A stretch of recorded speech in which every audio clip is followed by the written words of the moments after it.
Okay. There I go. You know me by now. I will now try to do a rather serious talk very seriously. Leonardo is popular, as you can see. People try to take pictures of the Mona Lisa, but you can see that there's one Belgian tourist. Can you recognize him? Okay. He's even popular in Carnival, as you can see. And people have the image that Leonardo was somebody who was very serious, an old grey man and so on. But in fact, Leonardo tried light humor. He told jokes, and there are several jokes by Leonardo that are written down, that he wrote down himself. I will try one of them, but you will immediately see that it's not a good joke. Leonardo was telling the story about two people who do not believe in reincarnation. And one person says to the other, "Oh, I don't believe," and the other says, "I do believe." And then finally the person who does not believe, he says, "Yes, indeed, reincarnation, yes, I remember. I used to be a miller. I used to have a mill, yes, it's true. I used to be a miller." And then the other man, who so much believed in reincarnation, he says, "Okay, you see, your memory comes back from your previous life." And the first man says, "Oh yes, that's true, and I remember. I remember you were carrying the flower, you were the ass, you were the donkey." Okay, this is a joke by Leonardo, I'm sorry. There are other jokes by Leonardo. For instance, Leonardo asks a painter, "How comes that your paintings are so nice and your children are so ugly?"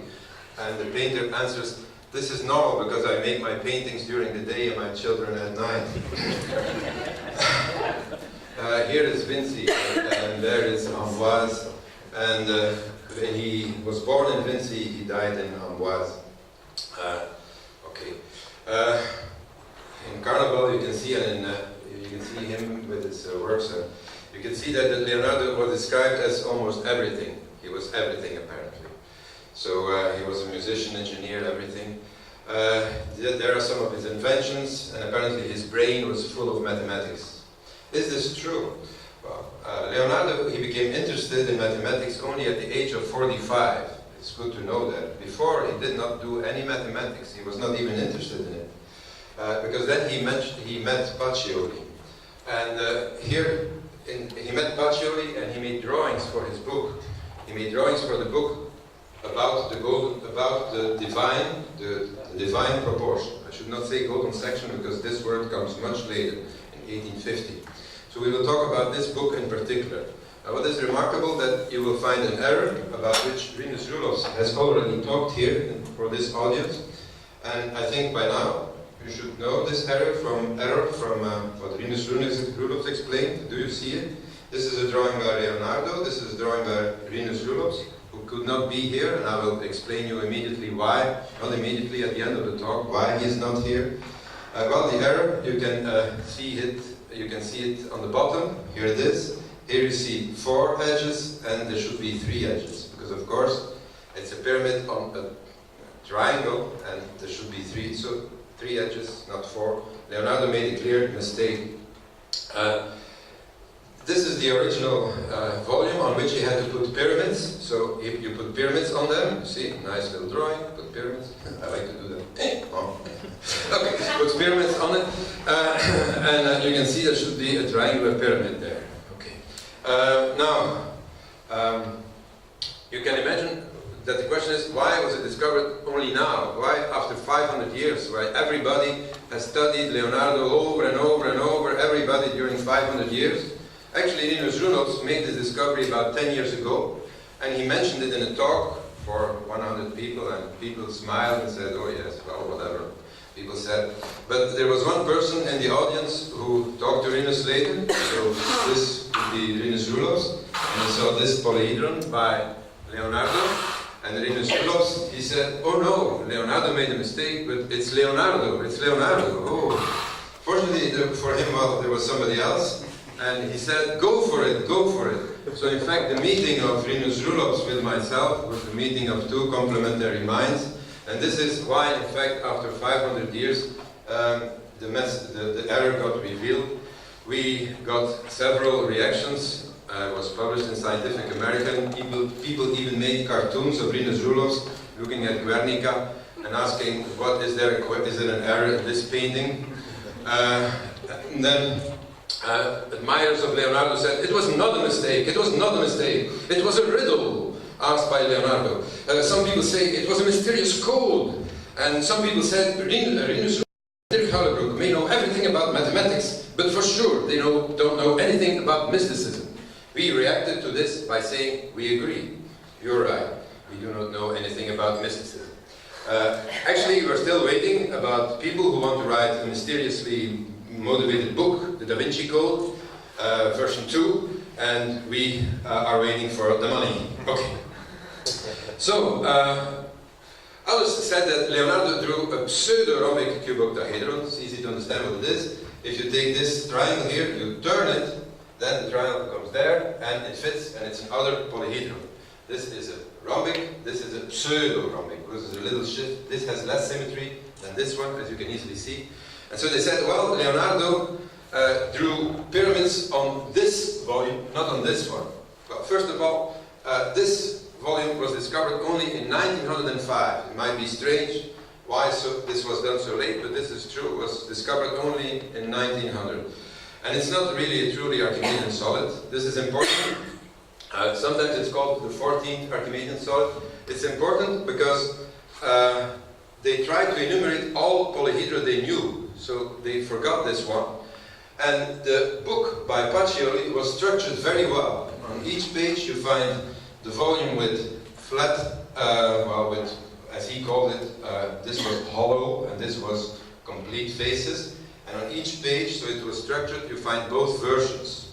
And so Leonardo made this drawing, then he made a hollow version, then he put pyramids on it, and then he put hollow pyramids on it. He did this for every volume, he did this 4 times. Today we could wonder why, but this was what he did. He did this, for instance, for this volume, he did the hollow version, he did it with pyramids, and then hollow pyramids. And so he did this also for this volume, he did it hollow, and he put pyramids on it, and this is still correct, everything goes well now, but then he makes a mistake, then he puts a square pyramid there with 4 faces, and here you can see only 3, so it's strange that there suddenly he makes this mistake. So, also he puts labels on the drawings, because some critics said that, well, Leonardo, it was not his intention, but he put labels. He said, this is the solidus one, he says this is the vacuous one, he says so, he says what he is drawing. So he made this mistake because in this case, for instance, he said that he was drawing this one in elevatus, means with pyramids, and vacuous, means hollow. So he said what his intention was to draw.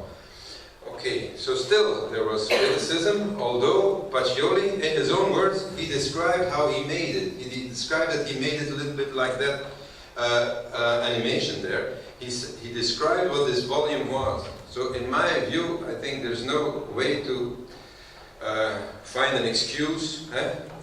They gave an excuse that it was a pseudo-rhombic, but they wanted to enumerate all polyhedra they knew, so they would have forgotten this. So that's another mistake, and in that case they forgot to mention this one.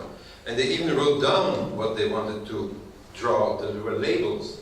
And also, well, forgetting one polyhedra would not have made sense, so there are a lot of arguments, but in fact I would not give Leonardo partial credit for this. I'm sorry. One explanation, some people said perhaps he did not have real models. But there is a drawing here where you can see Leonardo sitting in a studio. It's perhaps not Leonardo but Caravaggio, so you can see him in this studio. So did he have real models? If you look at this model, it's in glass. You can wonder if this was a real model, because this should have weighed a lot. If it's in glass, this would have been something of 2 liters of water, and so on, much more. Here somebody tried to reconstruct it. If you look at the reconstructed image, the reflections do not correspond. It's somebody from Belgium who did this in stained glass. Actually, this artist also put pyramids on it, and when he put pyramids on it, this artist made the same mistake. He put the pyramid here. You see, he twisted it again. So he, by coincidence, very common mistake. So, did they really have models? And another question is, we wondered, actually we just mentioned this error by Leonardo, and we were very surprised that it got so much attention. We said, why suddenly people are so interested in it? Because many more stupid things in my life. So, but this thing here got a lot of attention. Perhaps it was because there was somebody, Gavin Menzies, who said that, well, it was the Chinese discovered America and the Renaissance started because there was a Chinese boat in Italy and they gave all the books and Leonardo just copied from it, like you can see in this drawing. This is the Chinese version, this would be an Italian version, so it would have been the Chinese who started the Renaissance. Maybe this was the reason. Of course, this is pure post-historical writing. This is science fiction. It's very amusing. But maybe this is one of the reasons why it got so much attention. Actually, when I went on this, I tried to see, came in contact with two Hungarians. There are several Hungarians here in this room. They will be happy, I hope so. With Tibor Tarnay, who is a member of the Academy, and András Lengyel. And they said, do you know, we read this about your error of Leonardo, and we just recently, we are writing a book about another error by Leonardo da Vinci, and we are now publishing it in the Journal of Analytical Mechanics. Don't talk about it, but as soon as we will publish it, we would be happy if you could do something to publish this, to make it better known. I did so. What is it? It's about this system. If you draw here with a force of 1, then you can compute that, well, in some circumstances, this would be, if you have different nodes, you can see what Leonardo does. The force becomes bigger and bigger and bigger. If you pull here, Leonardo says here the force is 3, then it's 9, and so on. But we will see what he does. You can test it for yourself. Normally, I do this with a demonstration, but I'll skip this. But you can see what the normal situation is if you pull it. But Tarnay and Lengyel, they try to do even more. They try to adapt it a little bit more, because there is a problem with the numbers that Leonardo proposed. What are the numbers that Leonardo proposed? He said, if this is 1, then this is 3, then this is 9, and this is 9, then this is 27 times 3. 27 times 3 is 80, he writes, instead of 81. And he goes on, he makes this mistake, he says times 3 is 9 times 9 is 80 instead of 81. So in order to apologize for Leonardo, Tarnay and Lengyel, they tried all kinds of things on computer simulations that maybe the force was there, and so on, but they could not find an excuse for Leonardo. The only explanation is that he made an error. This also had some attention. Actually, on the same page that they used, there was also 4096. It was written, and Leonardo does times 2, and he writes 8092 instead of 8192. Is this such a big mistake? Well, here you can see that Leonardo does times 4 times 4, 16, 64, 256. And there he does this correctly. So sometimes he does it correctly. And actually, he made some minor mistakes, like this one. This is not 84. 6 times 34 is 204. And so it was known that he made small calculational mistakes, but we all do. We all make those mistakes. I think I make more than that. But there were psychohistorians.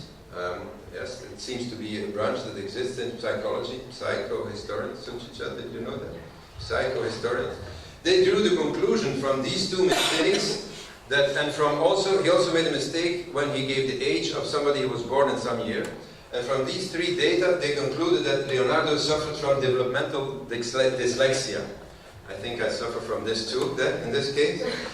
Fortunately, they did not discover, they were not aware of the errors that we were revealing. Actually, how important is the error? Look here. Here he says 8192. He does it correctly, the doubling of 4000. Here you can see, he has a 0 between the two. Here he writes 80,000, because he often put a dot between to make the numbers when it are bigger numbers. So it's very strange. Maybe it is just a copying error. Is it a computational one? Actually, to me this was not a big deal, but this also drew some attention. And because of all this, I remembered something. I remembered that I edited a paper for Kim Williams years ago. And this paper was about this church in Verona, where you have this intarsia, wooden inlaid work. And there you have this wooden inlaid work. Now look carefully, there's an error there. Can you see it? I will give the detail. Look at the soccer ball. Here you can see the error probably. It should be not a square here, because a soccer ball has no squares. And this was a paper that was written in 2000, and I edited myself this paper. And then suddenly I remembered this, because in those days I said, well, oh yes, well, that's not so important. But now I see this in another perspective. Actually, this is one version of Leonardo's drawing, this is another one, and that's the printed one.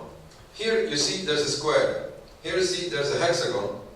Here you see there's a hexagon. And they are all three attributed to Leonardo da Vinci. Here you see some more details. There's a line, an added line. There's an added line. This is too large. There the line is not there. There the line is not there. It's smaller. And this is the Milan version, Geneva, and the printed version. So you could wonder how this happened. I found this while cleaning my attic, this paper, and then I said, this is, this reinforces what we were saying, although I thought it was insignificant. So, but then I decided to republish this because, well, maybe you see it now in another perspective. For instance, if you look at this drawing by Vinci and you compare it by the drawing by Leonardo, the printed version, you can see a lot of mistakes. This one should be a straight line.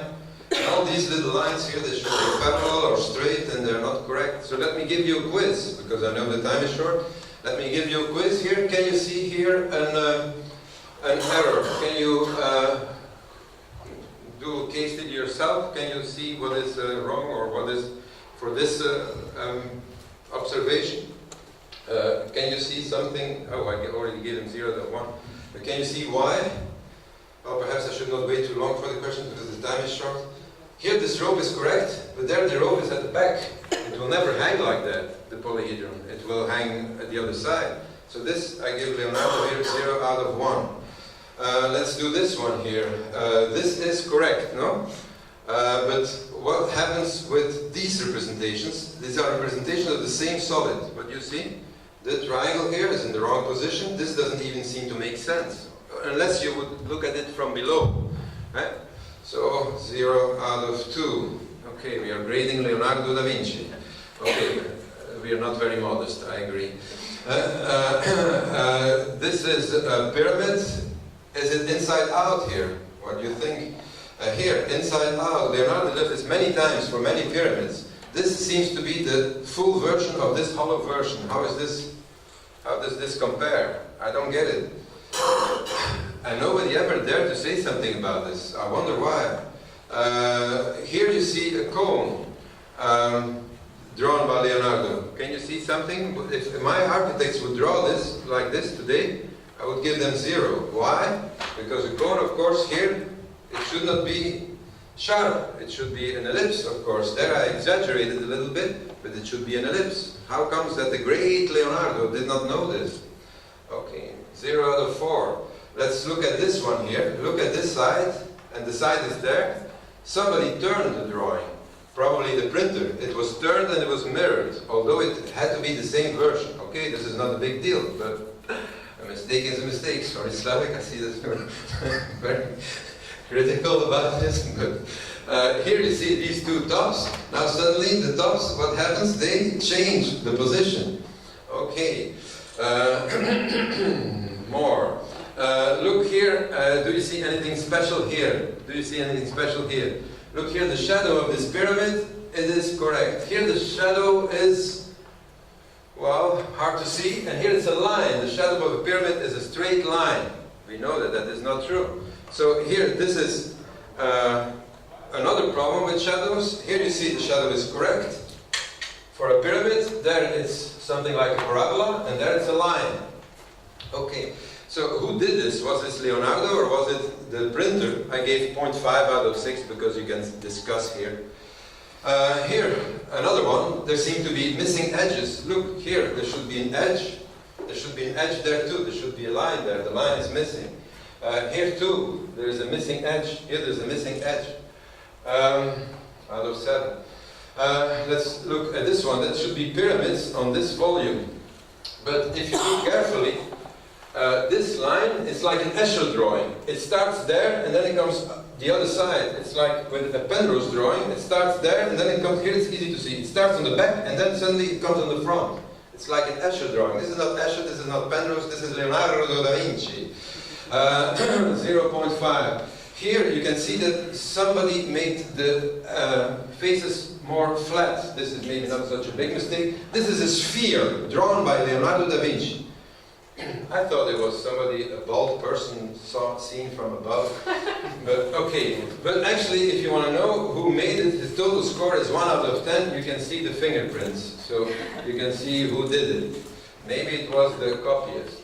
So there are more errors, but some people then told me, okay, Leonardo made errors, but you should not say it are errors, you should say it are inaccuracies. Okay, inaccuracies then. Okay, to please everybody. Let's see if it are only inaccuracies.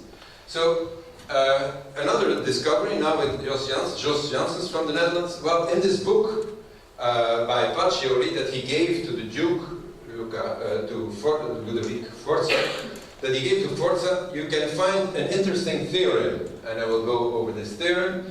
It's, he writes the following: projected on a plane, this body, the 6 tops will be in one plane.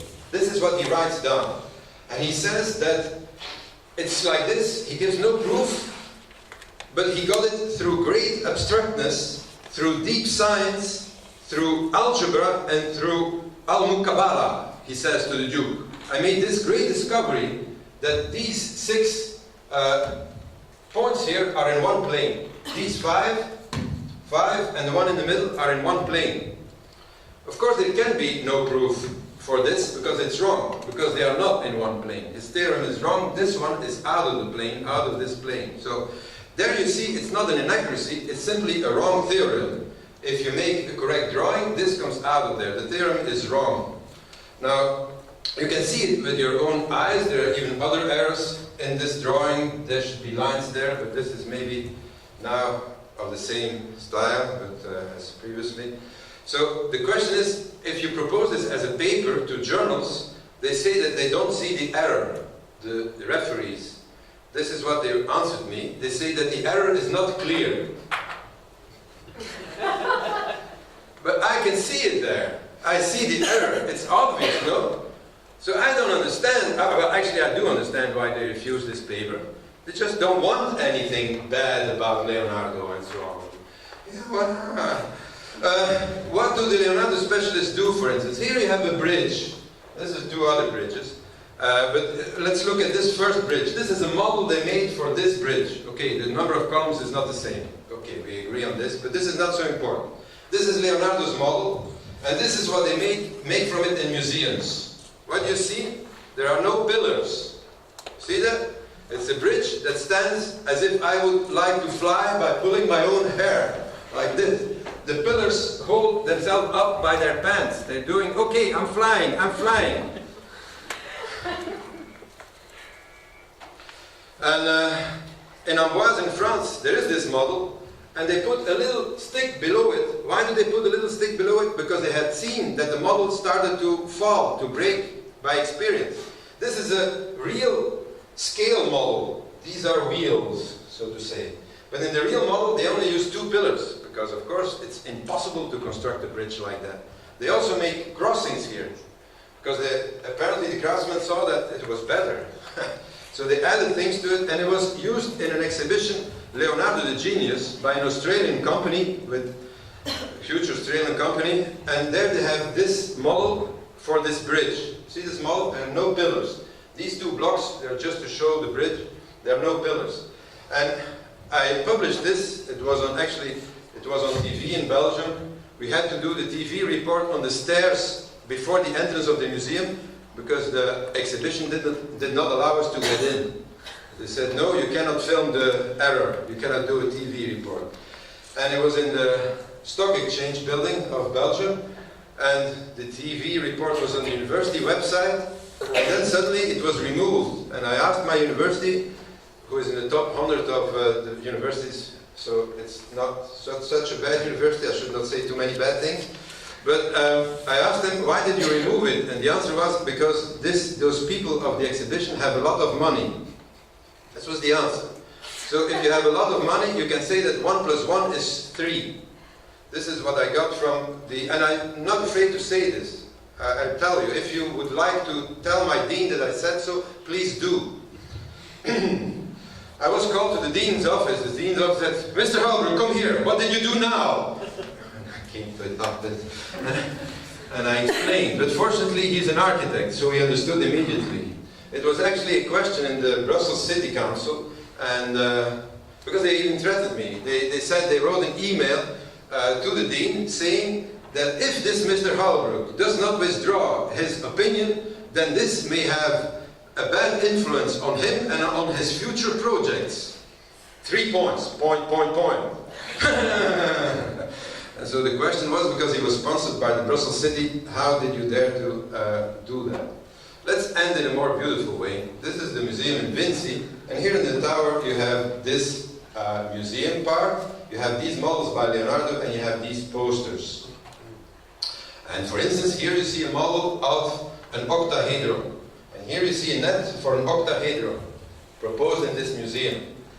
And if you look at this net for the octahedron, you have 5 triangles around the point. Of course, this is not possible. If you have an octahedron, you need 4 triangles around the point. 4, and then you glue them together. We know this when we make a little hat for a party or something.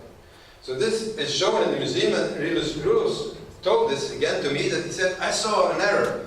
I said, okay, Rinus, I will check it out. So I went to the museum, and I saw that this poster was wrong too, and this one too, and this one too, and this one too, and this one too. And I saw that this one was wrong, and this one was wrong, and this one was wrong, and this one was wrong, and this one was wrong, and this one was wrong. And I saw that this one poster was wrong, and this one poster was wrong. So I saw that about more than half of the posters were wrong. So I asked the people in the museum, I asked the director, well, you have a little problem here. And I asked if I could correct the posters for free. I found a sponsor, and Roman Nonanni, he agreed, he accepted. Unfortunately, he became ill and so on. But he accepted this remark by some Flemish and Dutch person from far away, although he lives in Tuscany. But he accepted it, and why is Rinus Roelofs not here? Because right now, he is in his car with all the posters on his way to the museum, and he is right now, at the moment as we speak, offering the corrected posters, 26 of them, for free, to the museum. Okay, yes. Okay, it's good that you're all clapping that I'm not there. Okay, thank you. So, as a citizen from Belgium, what can you do? I live in Brussels. This is the icon of Brussels. Perhaps you don't know that the national symbol of Brussels is a peeing little boy. And this reminds me actually of a question by Leonardo, because Leonardo once, he made only one statue, by the way, which happens to be in Budapest. Probably, this horse statue. So he made only one statue really of his mind, but here Leonardo has also a mistake, because if you have a peeing boy, if this is 3, this is 4, and this is 1, these 2 peeing orbits would come together there, and Leonardo doesn't do that in his book about hydrodynamics. You see, you always pee further and further away. So this is my next project. My next project is about peeing in the Leonardo way. And here you have, I asked the Mona Lisa what I should do. I asked her her opinion. Here you see an exceptional picture for my conclusion. Because here you see somebody standing all alone with the Mona Lisa. Remember at the beginning, there's also always a crowd of Japanese or Chinese tourists. Here I'm standing all alone, and who took the picture? The guard. So I'm standing all alone with the Mona Lisa. How did I do that? Okay.